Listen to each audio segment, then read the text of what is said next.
dhacdooyinka caalamka, dhiirigelinta, qisooyinka, taariikhyada, intaba waxaad ka helaysaa janaalka Sahanwade. Fadlan ka mid noqo dadka ka faa'iidaysta muuqaaladiisa. Subscribe dheh, gambaleelkana furo si aad u noqoto daawadaha koobaad. Mahadsanid walaal. Assalaamu calaykum. Maantay waxaan idin soo gudbinayaa mowduuc ka duwan mowduucyada aan janaalkan Sahanwade ku soo gudbiyo. kaasoo haddii aad ka heshiin aan ku soo gudbin doono mowduucyada isaga la midka ah janaalka. Haddaba maxaan rabnaa inaan ku soo gudbinno maantay?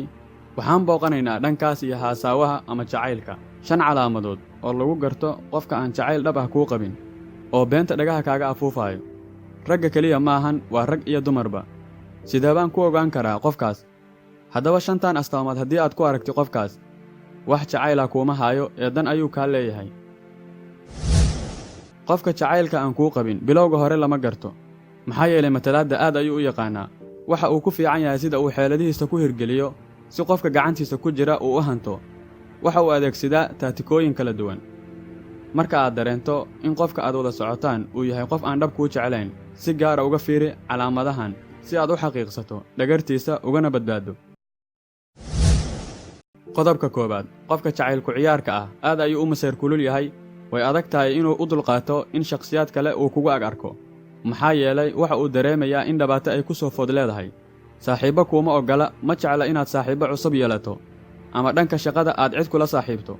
Aad ayuu u xanaaqaa marka uu agtaada ku arko qof qaraabo ay yihiin ama isaga wax un ka yaqaana. Inta badan waxay cabashadiisu ku badan tahay inuu kuu sheego inaadan wakhti badan siin dadkaas. Qodobka 2, dadka aad jeceshahay inuu ka ag fogeeyo ayuu jecel yahay. Si meel gooni ah uu kugula baxo, waxa uu jecel yahay inuu cid kasta kaa fogeeyo. Waxa uu jecel yahay raadiyaana in dadka aad danaynayso ama dhibaatadaadu ay dhibayso uu kaa ag fogeeyo, si uu dantiisa kaaga gaaro iyadoo cidina ayna waxba dareemin.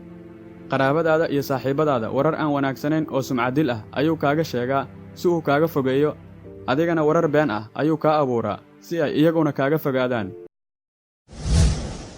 Qodobka 3, qofka jacaylku ciyaarka ah waxa uu yaqaanaa sida uu hawlihiisa u socodsiiyo iyadoo aan cidina dareemin. Badanaa wuxuu isku dayaa inuu kaa dhaadhiciyo waxyaalo adiga kugu adag inaad samaysid, maadaama uu adiga keliya jacaylku ku hayo oo isaga uusan wax jacayla kuu qabin. Qodobka 4, waa shakhsi sun badan oo yaqaana sida uu wax u khiyaano. Xilliyada qaar waxaad arkaysaa inuu aad u xanaanayn badan yahay ama uu jacayl kuu soo bandhigayo. Xilliyada qaarna aad ayuu kuugu adkeeyaa oo wuxuu ku tusaa inuusan wax jacayla kuu haynin. Labada dhinacba xirfad sare ayuu ku leeyahay. Waxa ugu daran ayaa ah in xilliyada qaar uu kuu soo jeedinayo erayo xanaf leh oo uu kugu bahdilayo si uu kuu tuso in qiimahaaga uu hooseeyo, maadaama aad laciif tahay. Jacaylkuna qofka laciif ayuu ka dhigaa. Marka uu arko inaad ka fogaanayso oo aad xaalkiisa soo yaro fahamtay, waxa uu kuu dejinayaa istiraatiijiyad cusub oo tii hore ka duwan si uu mar kale kalsoonidaada u hantiyo. Hamoodin inuu marna kuu dabcayo, maxaa yeelay waa qof ku raaxaysta dhibaatadaada. Qodobka 5, lamaanihiisa aad ayuu u yasaa, mana kuu moodo inaad marna ku celin karto hadal. Si uu waxa uu rabo kaaga samaysto, marka hore waa inuu hamijab kugu rido oo ixtiraamka aad naftaada u hayso uu jabiyo iyo kalsoonida naftaada. Xilliyada qaar waxa uu kuu xaqirayaa si bareer ah, arrinkaagana wuu yaraysanayaa. Marka hore hal eray oo xanaf leh ayuu kugu bilaabayaa, marka xiga uu kugu soo celcelinayaa erayada xanafta leh iyagoo sidii hore ka badan.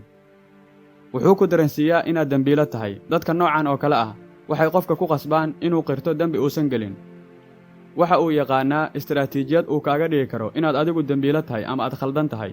Waxa uu kaa faa'iidaystaa xilliyada uu arko inay kaa jajaban tahay ama aad daciif tahay.